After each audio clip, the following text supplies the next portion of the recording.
There's a study that almost every finance person has heard about, but almost no one has actually seen. Fidelity reportedly analyzed their best performing accounts over a decade. The winners? People who had either passed away or completely forgotten the accounts existed. The lesson is clear: the most expensive thing the average investor does is try. Meet Ruth. She's 32, earns $78,000 a year.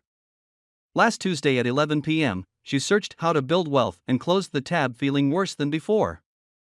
By the end of this video, Ruth will be a millionaire not by working harder on her money, but by working less. Today we're covering 10 lazy money habits that quietly build wealth. Almost nobody uses them. These aren't tips that require spreadsheets or constant attention. Each one gets set up once, then runs on autopilot forever. Habit 1: Auto-escalate your 401k. There's a switch buried 3 menus deep in your retirement account called auto-escalation. You click it once, it raises your contribution by 1% every January. You're done forever. Ruth turned this on at age 32. She started at 4% of her income. 11 years later, without making a single deliberate decision, she was contributing 15%. The toggle did it for her. A 32-year-old contributing 4% and never changing it retires with around $36,000.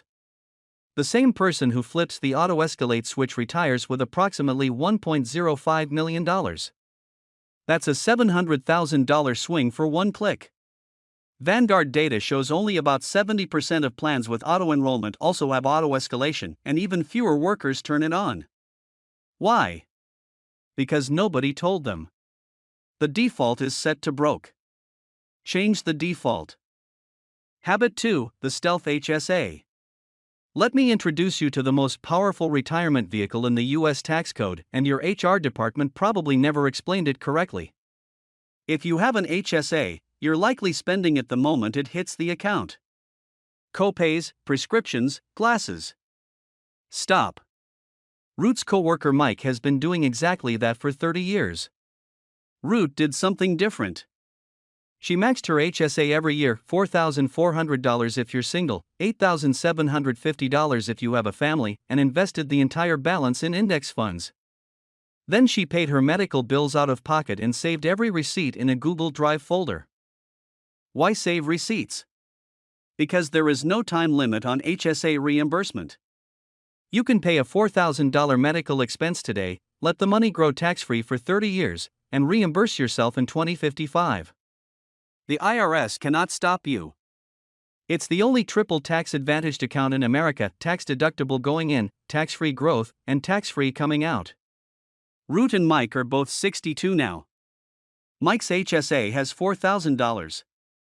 Ruth's has $890,000, all of it tax-free.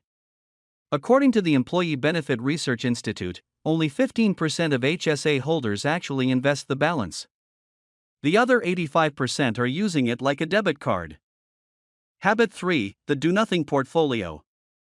Here's the full strategy: buy one fund, a target date retirement fund, a total market index fund, or a simple 3-fund portfolio. Set up automatic contributions. Then do not log in again for 30 years. That's it. According to the Dalbar 2024 report, the S&P 500 returned 25% that year, one of its best years ever. The average equity investor earned only 16.5%. They underperformed the market they were literally invested in by 8.5 percentage points, by panicking, selling during dips, chasing trends, and tinkering. Over 20 years, the average investor underperformed the S&P by 1.1 points annually. That gap, compounded, is the difference between $1 million and $1.22 million. Ruth's strategy is one fund. Set up at age 32. She hasn't logged in since. She says she can't even remember her password. The lazy portfolio isn't a compromise. It isn't good enough. It's mathematically the optimal strategy for 99% of people, because it removes the only variable that consistently destroys returns: you. Habit 4: Asset location. You've probably heard of asset allocation, owning a mix of stocks, bonds, and real estate. There's a lesser-known cousin of that idea called asset location. Asset allocation is what you own. Asset location is which account you put it in. And it matters enormously. Here's the rule: tax inefficient assets, bonds, REITs, anything generating heavy interest or dividends, go inside your 401k or traditional IRA. Tax efficient assets, broad index funds, low dividend ETFs, go in your Roth IRA or taxable brokerage. Vanguard ran the numbers on a $1 million portfolio over 30 years. Optimal asset location saves roughly $74,000 in taxes you'd otherwise hand to the federal government. You spend 1 hour on this decision. Then it's done. Habit 5, T-bill auto roll. Everything we've covered so far has been about investing lazily. Now let's talk about saving lazily, because there's a generational scam happening in American banking, and most people don't know they're the victim. You probably have an emergency fund sitting at Chase or Bank of America earning 0.01%. Every month, your bank makes more on your money than you do. The FDIC national average savings rate is 0.38%. The U.S. government is currently paying around 3.7% on a 26-week Treasury bill. Same risk profile. 10 times the yield. Root opened a free account at treasurydirect.gov, bought a 26-week T-bill, and checked one box, Auto Reinvest. Every 6 months, the government rolls her money into a new bill and pays the next round of interest forever, without her doing anything. On $50,000, the difference between a big bank's 0.4% and a T-bill at 3.7% is $1,650 a year for zero effort. U.S. T-bill interest is also state tax exempt. I-bonds work similarly, currently paying 4.03%, backed by the government, state tax-free, and designed to beat inflation automatically. Habit 6, the 529 to Roth rollover. This one is so new, your accountant might not know about it yet. In December 2022, Congress passed a law called Secure 2.0. Buried inside was a provision that became active in January 2024, and it solves the biggest problem with 529 college savings accounts. What happens if your child doesn't use all the money? For decades, the answer was, pay a 10% penalty plus taxes to get it out. So parents underfunded 529s out of fear. Now, you can roll up to $35,000 of leftover 529 money directly into your child's Roth IRA, no penalty, no taxes. Roth IRAs have income limits. If your kid becomes a software engineer earning $200,000, they're locked out of contributing. But this rollover has no income limit, none. You can fund a Roth IRA for a high-earning adult child who otherwise couldn't touch one. $35,000 dropped into a 22-year-old's Roth IRA, never another contribution, at 7% returns until age 65, that account becomes $617,000, completely tax-free. The 529 must be 15 years old. The contributions being rolled must be 5 years old. If you have young kids, opening a 529 today just to start the clock, even with $50 in it, might be the highest leverage financial move you make this year. Habit 7, direct indexing. This used to be reserved for the ultra-wealthy. It isn't anymore. With a normal index fund, you buy something like VOO and own all 500 SP companies in one bundle.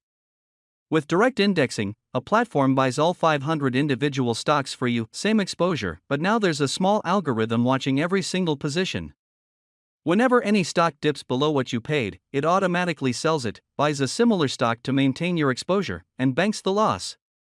That loss can offset capital gains elsewhere in your life: a stock sale, a business sale, a real estate deal, or up to $3,000 of your regular income every year. You do nothing. The algorithm does everything. Schwab, Fidelity, Wealthfront, and Vanguard all offer this now, low fees, minimums as low as $5,000. 5 years ago you needed $1 million to access this. Vanguard's research says direct indexing adds 1 to 2 percentage points of after-tax return per year compared to a regular ETF.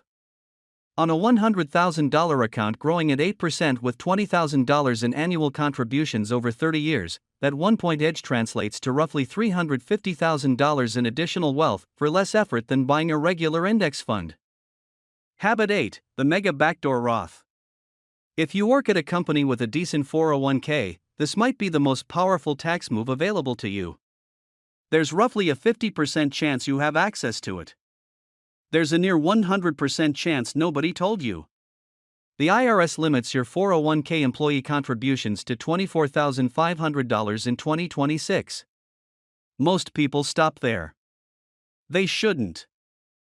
The actual ceiling on your 401k is $72,000.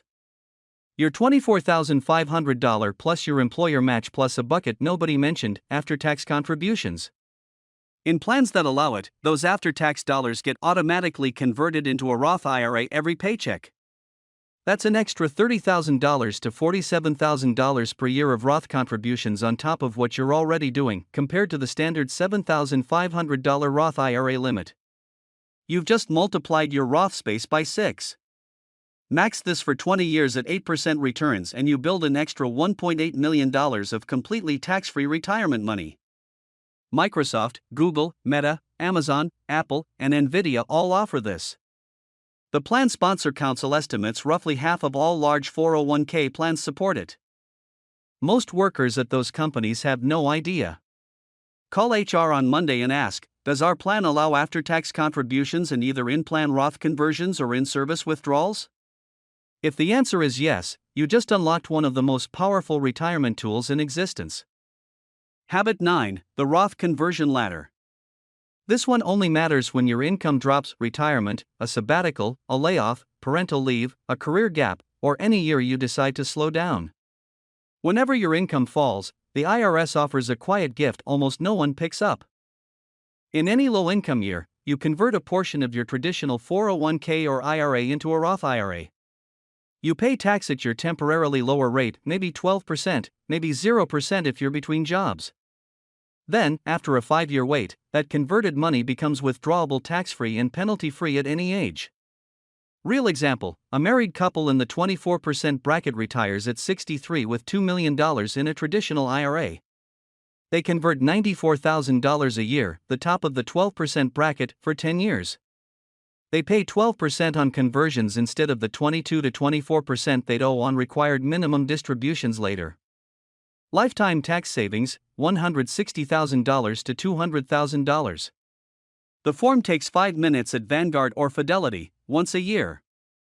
Mainstream financial advice assumes you'll work full-time from 22 to 65. Real life doesn't look like that. Layoffs, kids, burnout, every one of those is a tax-saving opportunity if you know how to use it. Habit 10, transfer on death, TOD, and payable on death, POD, beneficiary designations. This is the easiest item on the entire list. You can do it tonight, in pajamas, in about 30 minutes, and it will save your family somewhere between $30,000 and $130,000. Right now, your accounts probably list a beneficiary you set up a decade ago and haven't updated since. It might be an ex, a deceased relative, or nobody at all.